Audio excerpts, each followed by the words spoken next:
So do you think the average Joe out there is ready for some straight answers? Boy, I'll tell you what, I think more than ready.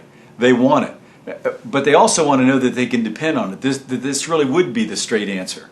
So if we're ready for some straight answers, when it comes to energy, who do you believe?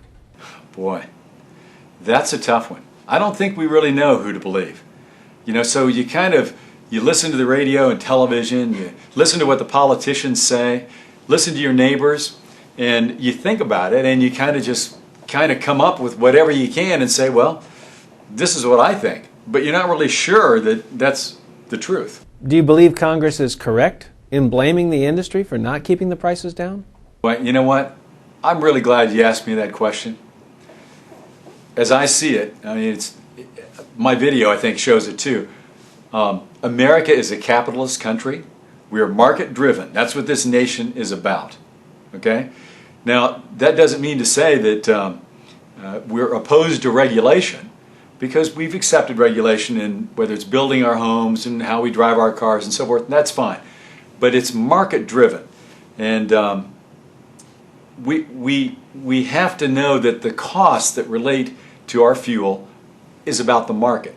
What we want to be sure of is that there's not some sort of manipulation where we're having to pay an unfair price because the market's somehow being manipulated. So do you think that companies are fixing prices, or do you believe there's enough competition in the marketplace to prevent that? Well, from what I know of the situation, I'd say no, that it's not being fixed, that it is market driven. However, there is a general mentality, I think, in the consumers that there's a fix in there somewhere. And one of the reasons why we think that, or why that's thought, is because of what we see every day. Well, nobody likes to be manipulated. And I think what you're really talking about is that you're looking for a source that will provide you with the transparency that I think people need. Question is, where are you going to get that transparency, and how much transparency do you really want? I'll tell you what, I think, now everyone's going to vary on this, how much they want to see about transparency in everything. A lot of people like steak, but they really don't want to know all the details of getting it to the table. But some of us do. I see your point. And I know the costs of the wellhead are high. I've looked at this, and I know the government gets a huge pop too in lots of different places. But I think it would be good to educate the consumer out there of here's who's really getting it. Now you're talking. And I think the silence by the oil industry is deafening. It's almost as deafening as the silence of we regular Americans.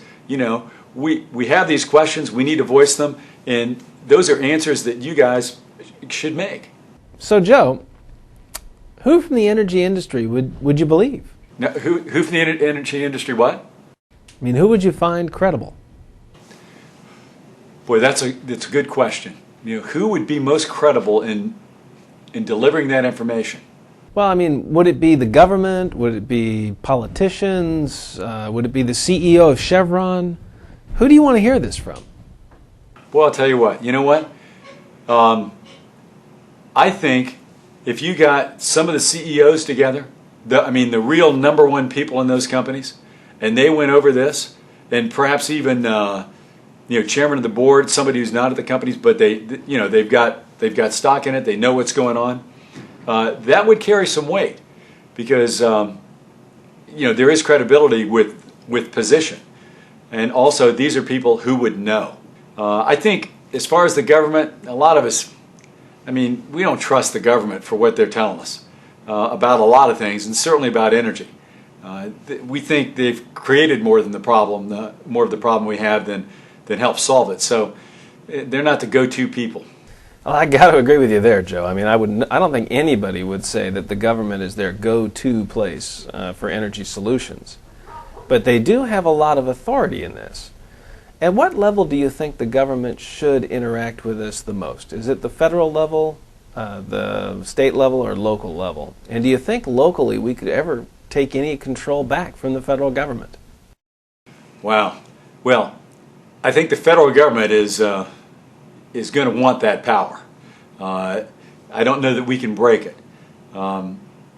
and there are different kinds of decisions, aren't there? I mean, there's not only where can we drill. Obviously, the states can't say it's okay to drill in what's Federal Reserve land, because if they could, Alaska would have been drilled in the North Slope and in Anwar already. I've got a letter from the governor of Alaska that I was copied on that shows that she's all in favor of drilling in Anwar, and a bunch of business people, chambers of commerce. I mean, they want to use the resources that are in Alaska, but they also happen to be on federal land. So, but other than just drilling, there's the decision of where do you put an oil refinery, and that is something that's part of our conversation, because we haven't been building oil refineries, and we know we need them. We need the source, but we also need the refinement before it gets to our different uses. So do you think the government has some responsibility for the high prices as well? Well, I mean, it's well known that they tax, so that's part of the equation. And I know that what is actually drilled inside the United States, there's, I think, a wellhead tax, is there not? I think there is, where they get money right then, and then, of course, you're taxed later for federal highway tax, and of course you got state taxes involved in it too. So the different governments are participating. Not too many of us know how much. I mean, we see the stickers on the pump, but that's about it. So do you think overregulation has something to do with the high prices? Well, that's my point. Sure, regulations and taxes definitely do. For example, in the housing industry that a lot of us are familiar with, you know, while we enjoy our houses and they're pretty safe, there's an awful lot of regulation that goes into it that makes it so difficult to build a house and expensive. For example, you know, the Empire State Building was built in 1 year. Really? It couldn't be done today. That was a demonstration in another difficult time for the finances in the United States, and it wanted to be a demonstration project of you know, we're believing in the future and how well we can use American ingenuity and manpower to get this thing done. And so it's still an icon today, but it was built in 1 year. Today, with the regulations, no way that could happen. You know, a lot of houses can take close to a year by the time you get all the regulation and stuff done. Certainly custom houses take that long. You bring up a good point. Let's talk about the industry and when it speaks. Are you more interested in hearing from the industry itself? Do you want to hear from actors and actresses? Do you want to hear from politicians? Who's the best spokesperson when they put out energy opinion? Well, okay. First of all, we already talked about the politicians thing, you know, and we know they're a special interest group.